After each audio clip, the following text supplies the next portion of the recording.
Malin, anakku, kenapa kau tidak mengakuiku? Pergi kau wanita tua. Aku tidak mengenalmu. Ibuku sudah meninggal. Malin, aku ibumu, nak. Kenapa kau tega? Cerita Malin Kundang, kisah anak durhaka yang dikutuk jadi batu, kayaknya udah jadi dongeng pengantar tidur kita semua ya. Tapi pernah nggak sih kita berhenti sejenak dan bertanya, di balik cerita yang bikin merinding itu, apa ya kebenarannya? Nah, hari ini kita akan coba membedah mitos dan fakta dari salah satu legenda paling ikonik di Indonesia. Oke, jadi perjalanan kita hari ini bakal seru banget. Pertama, kita bakal nostalgia dulu sama kisah Malin Kundang yang kita semua tahu. Terus, kita terbang ke pantai air manis buat lihat batu terkutuknya. Nah, dari situ kita mulai bongkar fakta yang mengejutkan di baliknya. Kita pahami pesan moralnya, dan terakhir kita lihat gimana warisan cerita ini hidup sampai sekarang. Siap? Yuk kita mulai! Sebelum kita sampai ke fakta-faktanya, penting banget buat kita untuk mengingat kembali ceritanya.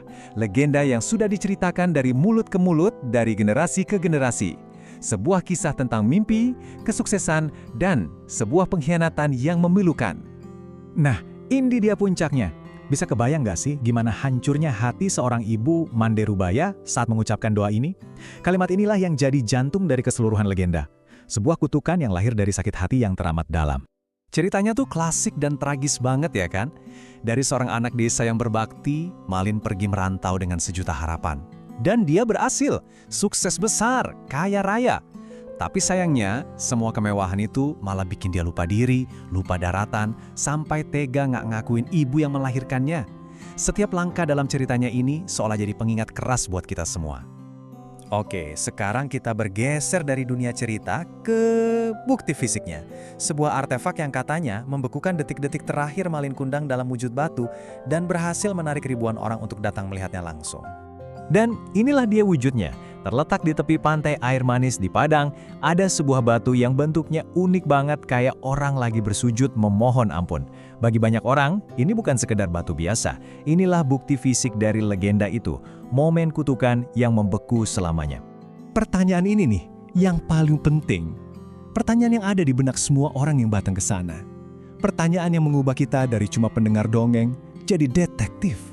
Apakah batu ini beneran jasad Malin Kundang yang dikutuk? Mari kita cari jawabannya bareng-bareng. Oke, sekarang kita masuk ke bagian investigasinya. Di sini kita coba kesampingkan dulu ceritanya, kita singkirkan dulu mitosnya, kita akan lihat apa kata fakta dan catatan sejarah tentang batu yang super terkenal ini. Siap-siap kaget ya? Yep, Anda nggak salah baca. Ini dia kebenaran utamanya.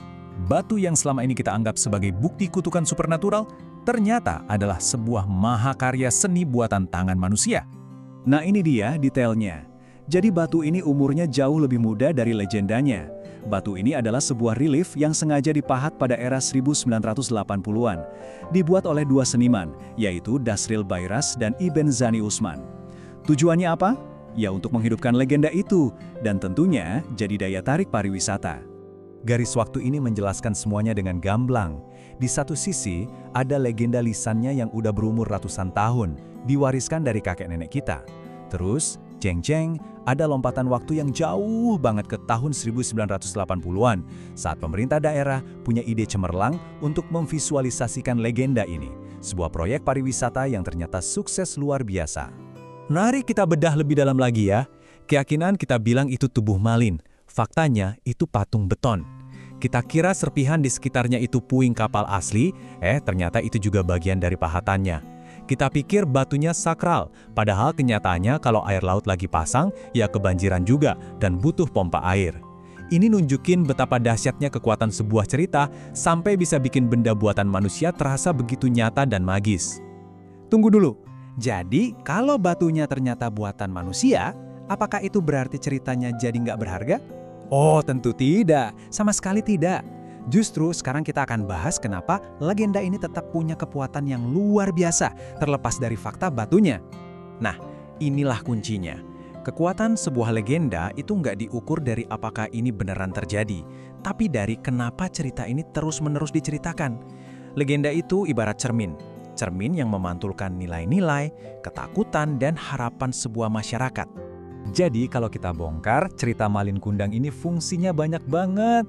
Yang paling jelas, ini adalah pelajaran moral paling dasar. Hormatilah orang tuamu. Terus, ini juga jadi cerminan budaya Minangkabau yang matrilineal, di mana posisi ibu itu sangat sentral.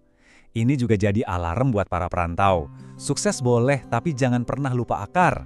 Dan yang terakhir, seperti yang kita tahu, ini jadi penggerak ekonomi yang mantap. Semua lapisan makna inilah yang bikin cerita ini abadi. Sekarang coba kita lihat dari sudut pandang yang lebih luas. Ternyata kisah tentang anak yang lupa pada ibunya ini bukan cuma ada di Indonesia loh. Tema serupa ternyata juga ada di negara lain yang menunjukkan kalau ini adalah isu kemanusiaan yang universal. Coba lihat perbandingan ini.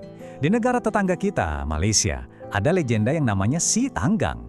Jalan ceritanya hampir sama persis. Anak miskin, pergi merantau, sukses, pulang-pulang nggak ngakuin ibu, lalu dikutuk jadi batu. Ini bukti nyata kalau pesan tentang bakti pada orang tua itu adalah nilai yang dijunjung tinggi di banyak kebudayaan. Jadi pada akhirnya, mau namanya Malin Kundang, Si Tanggang, atau siapapun itu, pesannya tetap sama dan menusuk ke hati. Jangan pernah lupakan dari mana kamu berasal dan jangan pernah sekali-kali meremehkan doa dan cinta seorang ibu. Nah, saya mau tinggalkan Anda dengan satu pertanyaan untuk direnungkan. Mungkin kebenaran sejati dari kisah Malin Kundang itu bukan ada di batunya, tapi ada di pelajaran abadi yang tertanam di hati kita setiap kali mendengarnya. Kalau menurut Anda, bagaimana?